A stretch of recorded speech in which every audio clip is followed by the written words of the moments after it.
Assalamualaikum warahmatullahi wabarakatuh. Barkanmu da kasancewa da ku a wani sabon bidiyo insha Allah. Yau za mu magana akan Google AdSense saboda akwai wani mai da sun ka fiddo ba za ka iya shiga Google AdSense naka ba, dole sai ka bi ƙa'idodin da sun ka fiddo sabbin ƙa'idoji. Dama a haka ne suke yi, lokaci suna hiddo wasu sabbin ƙa'idodi, dole sai ka bi sharuɗansu.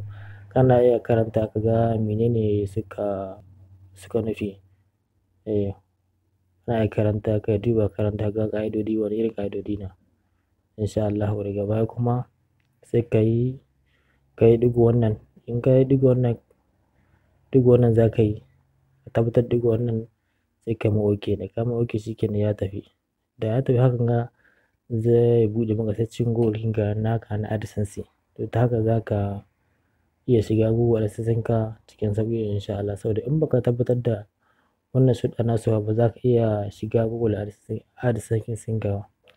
Insha Allah wannan shine bidiyon mu na yau saboda mutane su san cewa ga irin da ƙa'idodin da anka fiddo su da wani bai sani ba yana iya shiga Google nasi na AdSense ya ga ya ƙi shiga insha Allah. To haka za ka bi shiga Google AdSense ka cikin sauƙi insha Allah. Muna godiya insha Allah.